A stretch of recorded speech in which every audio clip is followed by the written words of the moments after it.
As daylight slowly fades into dusk, a transformation begins.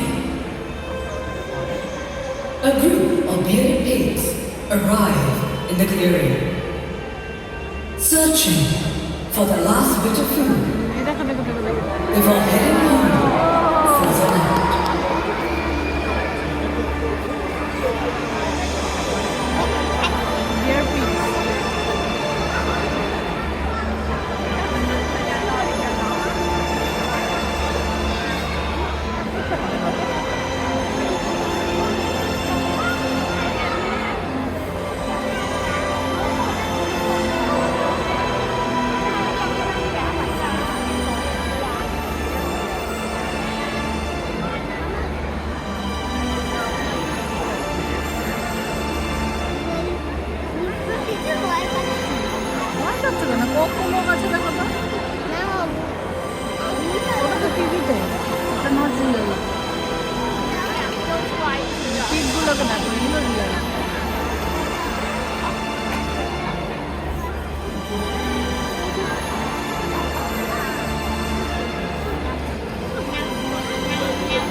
Powerful sense of smell to search for the last meal of the day. Ladies and gentlemen, boys and girls, I'm begging all of you to please remain seated. Now, children especially, please remain in your seats. Thank you. And please remember to switch off the flashes for your cameras.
Welcome to the creatures of the night.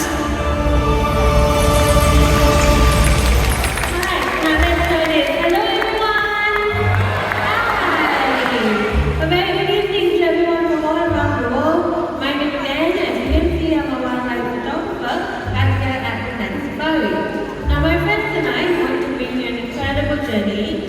to discover some amazing animals. Some of them you might have never seen before. For example, earlier on you have met Bima and Samuja, our bearded pigs, Wayfly, our turkey vulture, and last but not least, Mongol, our marble fox. But just before we proceed on with our adventure, just a few gentle reminders. Now please do not move up and down the staircases. Do not move and change on your seats as well. And that's because our animals will be coming up from all over this area, and your movement might be a little bit distracting to our animals. And also, last but not least, as we are on the night safari, our animals here are nocturnal, which means they are very sensitive to sudden lights as well as sudden flashes from your cameras. I understand that all of you here would like to take pictures of our animals, but please do so in the same manner by remembering to turn off the flashes from your recording devices. Can we all do that? Excellent, thank you very much. Now with all that said and out of the way, there's only one question to ask all of you tonight. Are you all ready to meet some amazing animals? I said, are you all ready? I was not expecting that, but that is more like it. Let's continue our journey into the night and see where our nocturnal adventure takes us. Did you hear that? Yes? Now I want all of you to turn your attention towards the right hand side, because making its way out is an animal that is jet black in color and white. This is Narnia, our principal, and was known as the ancient red cat. Now if you take a look at the tail, and you notice the tail is as long as its body. Now it's about a meter in length, and the tail is green and foul, meaning it acts as an additional limb for these animals. Now the tail is so strong, allows them to support their entire body weight as they hang down on the branches of the trees, just like that. Very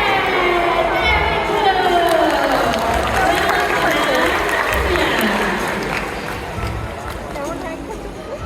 Now, these animals, what they'll do is they'll hang down on the branches of the trees to get some fruit, as well as other tasty snacks. But, sad to say, these animals are not doing so well in the wild because of habitat loss as well as deforestation. No tall, healthy trees in the forest means no windrow. Now, what these animals will do is, the influence and turn the control the seeds around these forests, allowing the forest to grow new trees. So, let's not lose on occasion to most beautiful animals. And if you thought that we and our tail in action was a little bit too fast, I have a video for all of you to take a look at.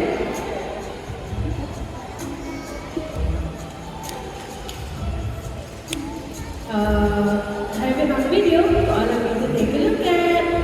There we go. Now this one can weigh up to 15 kilograms. So you can just imagine how strong and powerful that tail really is. And if you want to spot more behaviours in action, you can always head over to the leopard trail in the night safari where you might be able to spot some of them. Now, for this next animal, I've traveled around the world to look for this animal in the wild. Now this animal is known as the raccoon dog, but in Japan, these animals are known as tanuki. You'll find all these statues everywhere in Japan. They're wise, they're cheerful, and despite their strong size, these animals are extremely powerful. So everyone, get ready to meet the horse at tanuki, and that is your favorite spot tonight. Some of you might wonder, is it a raccoon, is it a dog, or is it a bit of both? The answer is neither. These animals are more closely related to the wolf as well as the foxes. But unlike its cousins, these animals, they will hibernate and they will eat everything in order to do so. Besides being found in Japan, these animals are also found in Siberia as well as Russia. And it looks like the one that's found what you're looking for. So everyone, let's say bye-bye, bye-bye. Bye-bye. Unfortunately, millions of raccoon dogs just like the one are being bred in factories, kept in tight cages, and killed for their fur.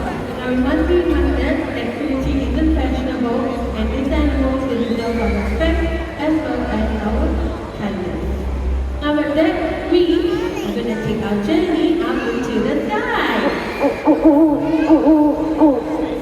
Does anybody know as to what animal that is? Owl, you are right. It's the familiar call of an owl.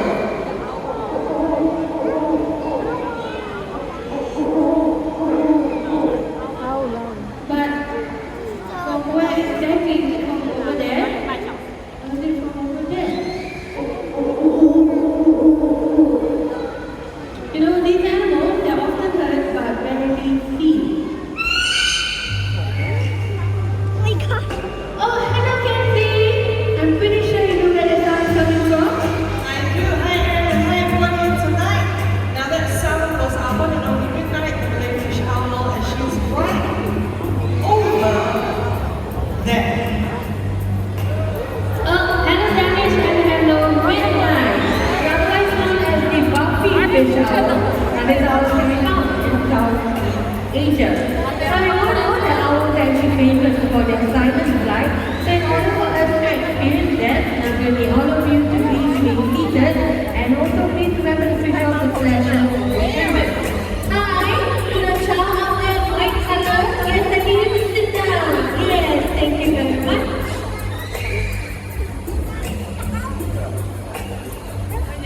And to the little little brown dwarf, I'm going to need you to sit down. Yes, thank you. And to the boy. That was a very beautiful fashion and the next week is a now, marine fish owls also can be found in Singapore.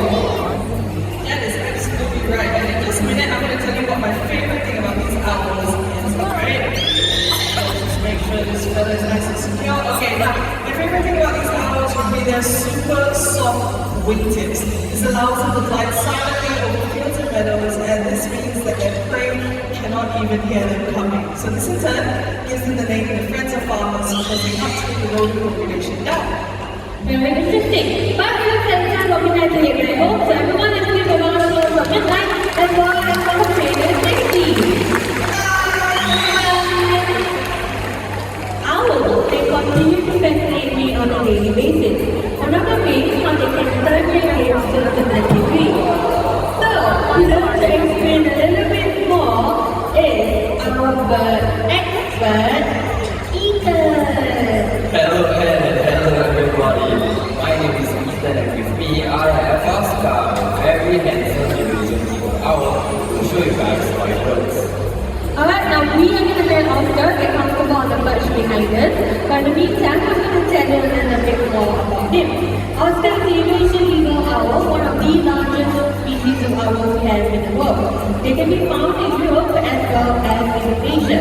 Though these owls can normally be found in forests as well as mountains, sometimes they also can be found in cities and in transported and landfills. That's right, and something else that's interesting about owls is that they can't use their eyes to look up and down or left and right like we can because they are fixed eye sockets. So instead they have to use their legs to look around. And on that note, I'm going to ask all of you a question. If you know the answer, just shout out the answer as loud as you can. How many degrees do you think an owl can rotate its head? Over this side. 360. 360, okay. How about the center? 270. Any more answers? 360, okay. How about the left hand side? 320. Sorry? 90 degrees, okay. Any more answers? Okay. Alright, we have a lot of variety of different answers, but we are going to let Ethan and Oscar show you the right answer.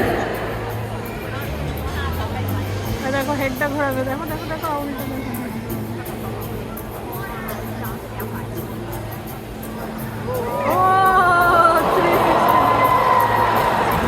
Now, I think that was a little bit too fast for all of you.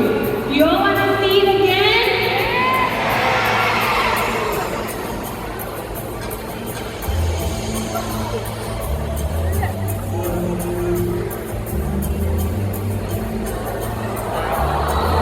And with that,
correct. The one porcupines are the correct answer.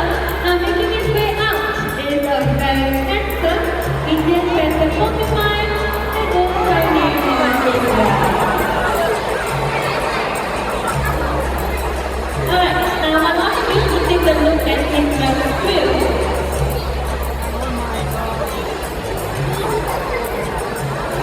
Porcupines have collapsible quills that allow them to enter into hollow burrows.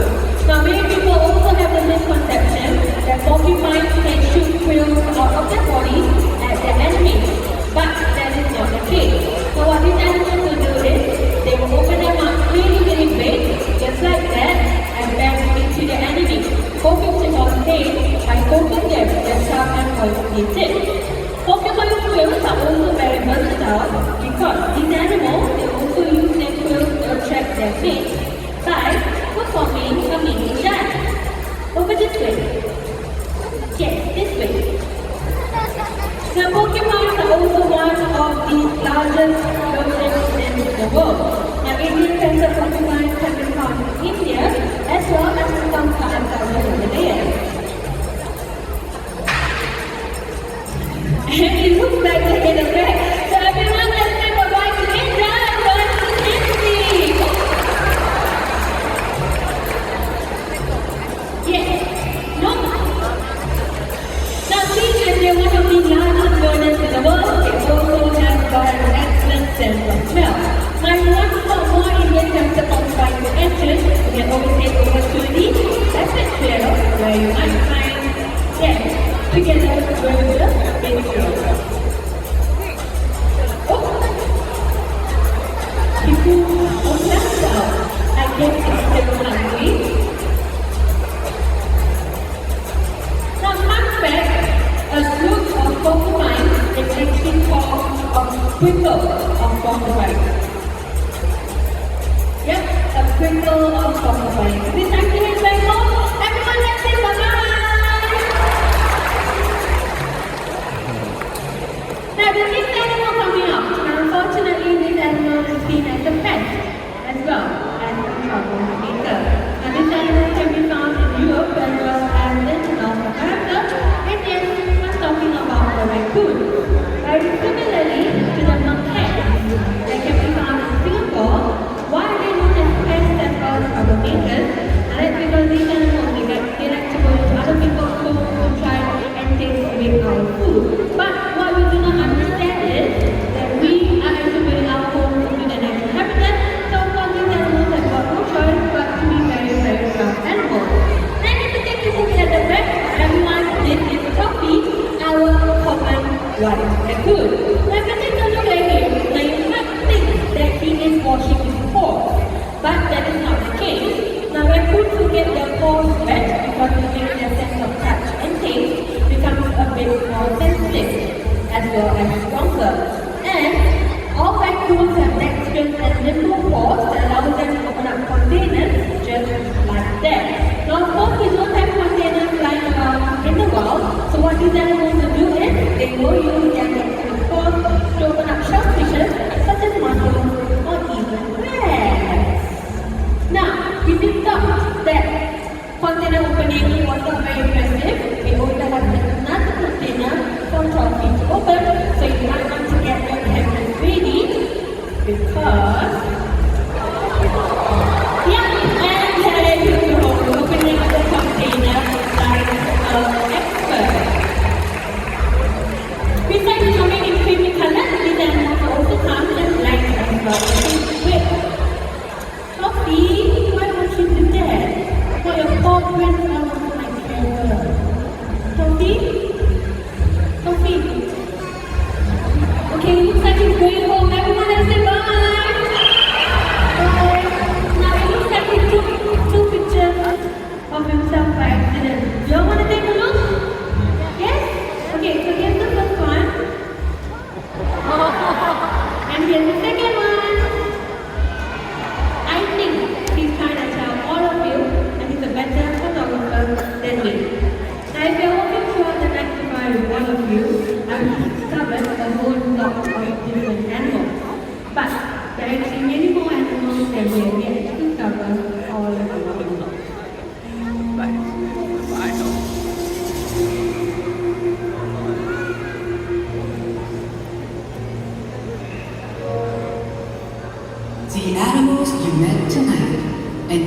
amongst others, share this planet with us. They take what they need and live in harmony with nature. We humans must learn to do the same. We all have only one home, Earth.